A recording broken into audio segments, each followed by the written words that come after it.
আসসালামু আলাইকুম প্রিয় শিক্ষার্থী। আজকে আমরা শিখাবো দ্য পজিশন অফ নাউন। আমরা গত ক্লাসে শিখাইছিলাম পার্টস অফ স্পিচ কাকে বলে, নাউন এর শ্রেণী বিভাগ। আজকে আমরা তারই আলোকে দ্য পজিশন অফ নাউন শিখাবো। তাহলে চলো শেখা যাক the position of noun. The position of noun, নাউনের অবস্থানটা কেমন সেটা আমরা শিখব। 1 নম্বর, সাবজেক্ট ও অবজেক্ট হিসাবে। সাবজেক্ট ও অবজেক্ট হিসাবে, যেমন রানা ইজ এ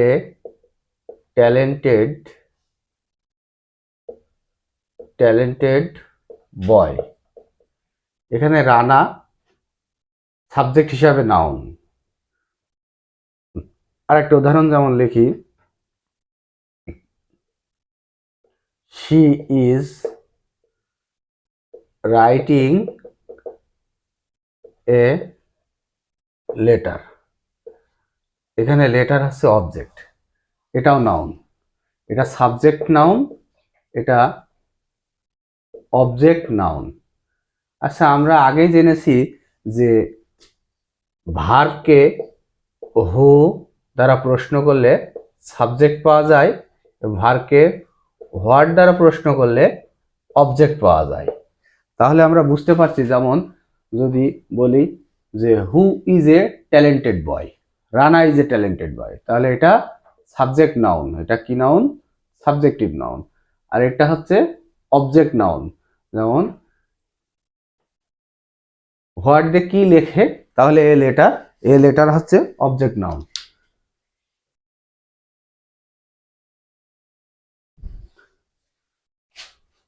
প্রিয় শিক্ষার্থী বৃন্দ যারা আসো, তারা অবশ্যই আমাদের এই লেখাটা স্ক্রিনশট দিয়ে নিতে পারো। তাহলে আমরা 1 নম্বর নিয়ে গেলাম সাবজেক্ট অবজেক্ট হিসাবে। এখানে মনে হয় সবাই বুঝতে পেরেছে, এখানে রানা এখানে সাবজেক্ট হিসাবে নাউন, এখানে এ লেটার অবজেক্ট হিসাবে নাউন। 1 নম্বর নিয়ম গেল। এবার আর একটা নিয়মে যাই আমরা। এবার 2 নম্বর নিয়মটা দেখবো আমরা,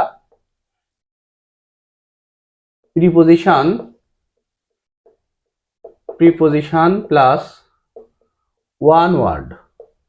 প্রিপোজিশন প্লাস ওয়ান ওয়ার্ড হলে সেটি অবশ্যই নাউন হবে। যেমন I paid the bill by bKash.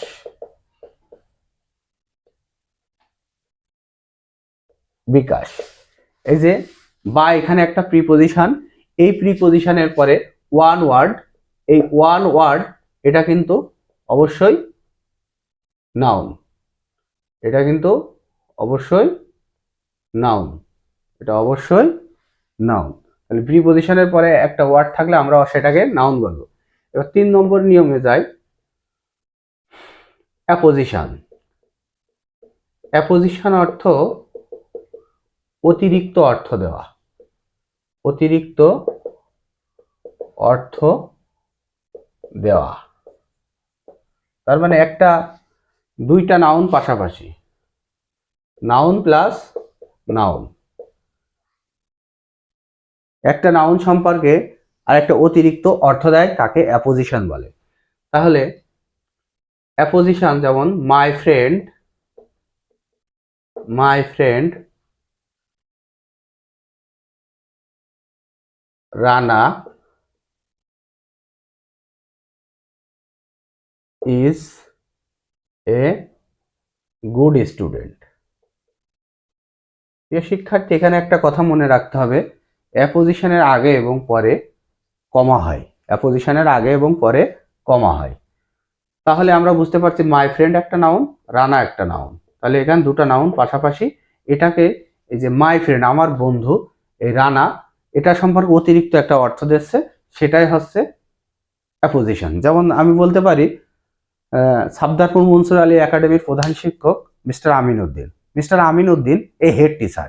Mister Amin Uddin কিন্তু তার একটা নাম, অতিরিক্ত অর্থ হচ্ছে এ হেড টিচার। এটা হচ্ছে অ্যাপোজিশন। তাহলে আমার মনে হয় সবাই ক্লিয়ার হয়েছে। তবে একটা কথা মনে রাখবে যে অ্যাপোজিশনের আগে এবং পরে অবশ্যই কমা হয়। তাহলে আমরা একটা ওয়ার্ড যখন থাকবে তখন সেটা নাউন হবে, কিন্তু যখন একের অধিক ওয়ার্ড থাকবে তখন কিন্তু নাউন ফ্রেজ হবে। যেমন একটা দেখাই, Kazi Nazrul, Kazi Nazrul, Kazi Nazrul a rebel poet. Rebel মানে বিদ্রোহী কবি, rebel poet a national poet, একই কথা। Rebel poet was born in 1899। Kazi Nazrul Islam একটা বিদ্রোহী কবি। এই যে এ রিবেল পয়েট একটা অতিরিক্ত অর্থ দিয়েছে, এটাই কিন্তু অ্যাপোজিশন।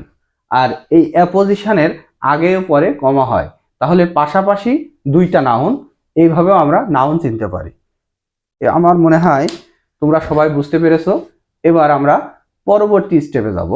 যাদের স্ক্রিনশট দিয়ে রেখে দিতে পারো, অথবা ভিডিওটা অফ করে তোমরা এটা লিখে নিতে পারো।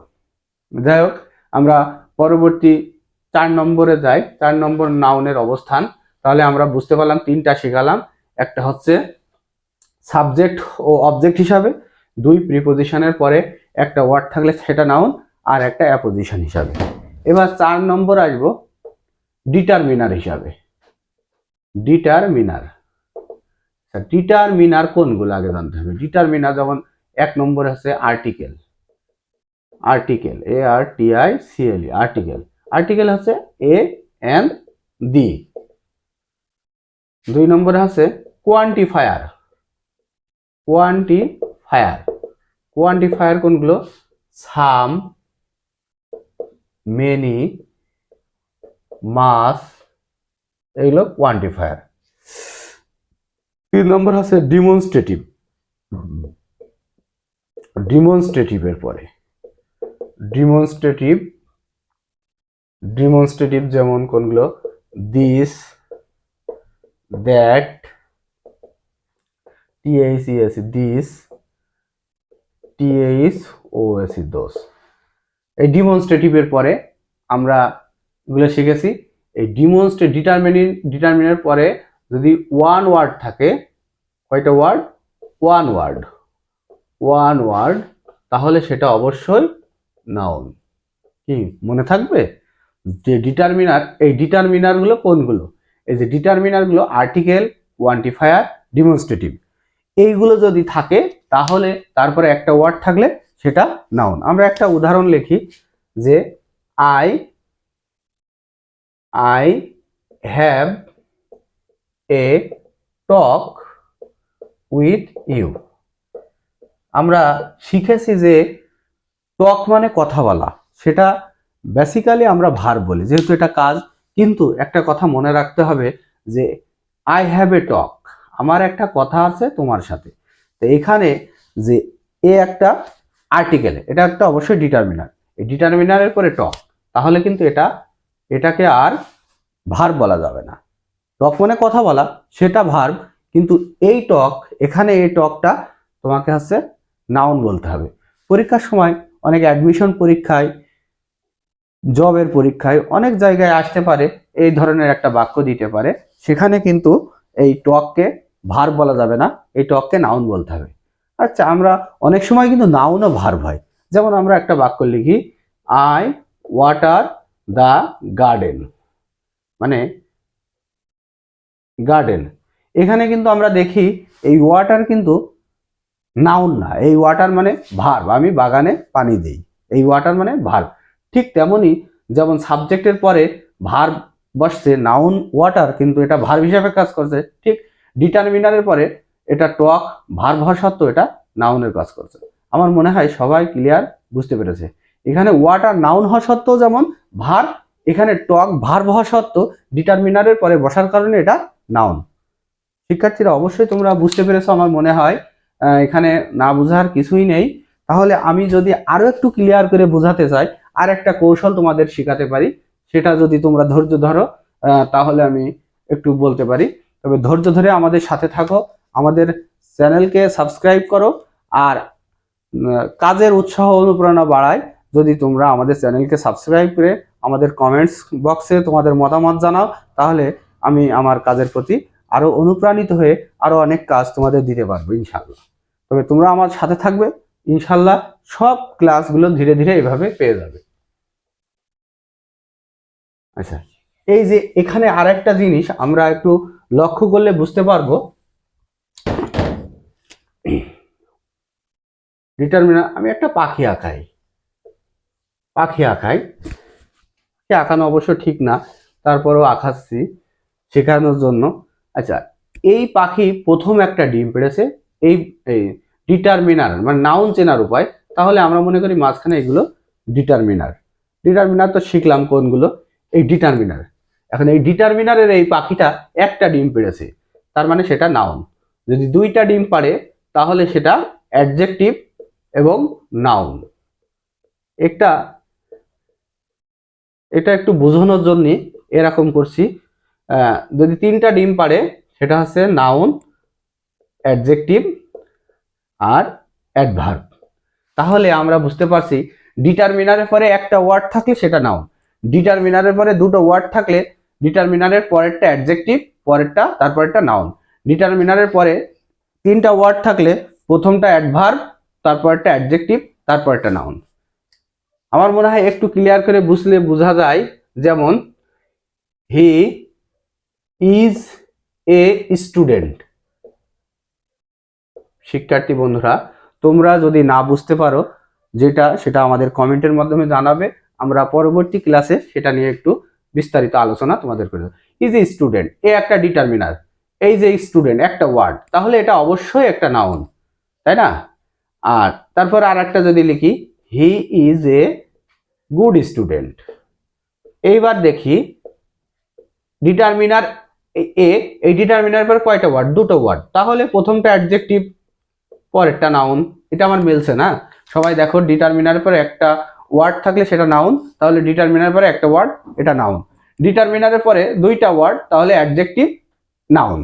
আমরা যে ছোটবেলায় স্থানীয় মান করেছিলাম, একক, দশক, একটা ওয়ার্ড হলে একক, দুটো হলে দশক, তিনটে হলে শতক, চারটে হলে সহস্র বা হাজার, ঠিক তেমনই এই পাখিটা কিন্তু প্রথমে একটা ডিম পাড়ে, পরেরটা দুইটা ডিম পাড়ে, তারপরেরটা তিনটা ডিম। আবার জানো অনেকে চারটা বা পাঁচটা ডিম দিয়ে দিও না, তাহলে কিন্তু হবে না। এখানে এই পাখি মনে রাখবা, এই প্রথমে একটা পাড়ে, তারপর দুইটা পাড়ে, তারপর তিনটা পাড়ে, এরপরে আর পারে না। যাই হোক, এবার আমরা পরে আর একটা উদাহরণ দেখি। He is a very very good boy. তাহলে এবার দেখতে পাচ্ছি তিনটা ওয়ার্ড, তাই না? তাহলে প্রথমটা অ্যাডভার্ব, তারপরটা অ্যাডজেক্টিভ, তারপরটা নাউন। তাহলে আমরা বুঝতে পারলাম যে এই যে নাউনের পজিশন, আমাদের কিন্তু নাউনের পজিশন, কিন্তু আমি এটা জিনিসটা ক্লিয়ার করার জন্য তোমাদেরকে এটা বর্ণনা করলাম। আমার মনে হয় সবাই বুঝতে পেরেছে। এই ছবিটা যদি তোমরা এইভাবে স্ক্রিনশট দিয়ে রাখো, তাহলে তোমাদের কাছে স্থায়ীভাবে থেকে যাবে, পরে খাতায় নোট করে নিবা, তাহলে আরো ভালো করে তোমরা শিখতে পারবা। এবার আমাদের পরবর্তী আরেকটা নিয়মে আমরা চলে যাই। এটা হচ্ছে 5 নম্বর নিয়ম। 5 নম্বর নিয়ম সেটা হচ্ছে দি ড্যাশ প্লাস অ, এর মাঝে নাউনের অবস্থান, নাউন থাকে। তাহলে আমরা বললাম দি প্লাস নাউন এর পরে of, the dash dash of এর মাঝে নাউন থাকে। যেমন দ্য কাইন্ডনেস। আমরা কিন্তু শিখেছিলাম এনি ডবল এর যোগ করে নাউন করা যায়। The kindness of S double C E A double C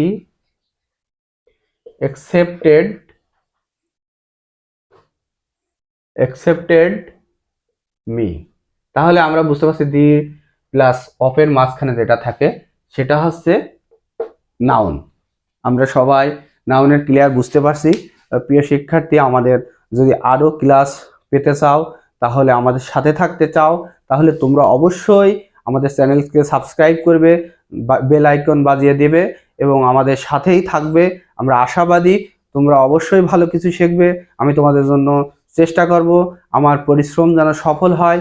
তোমরা যখন কিছু শিখবে তখন আমার নিজেকেও ভালো লাগবে এবং ভালোবাসার সৃষ্টি হবে। আর তোমাদের যখন ভালো কিছু শেখাতে পারবো, আমার নিজেকে অনেক গর্ববোধ মনে হবে। যাই হোক, সবাই ভালো থেকো, সবাইকে ধন্যবাদ।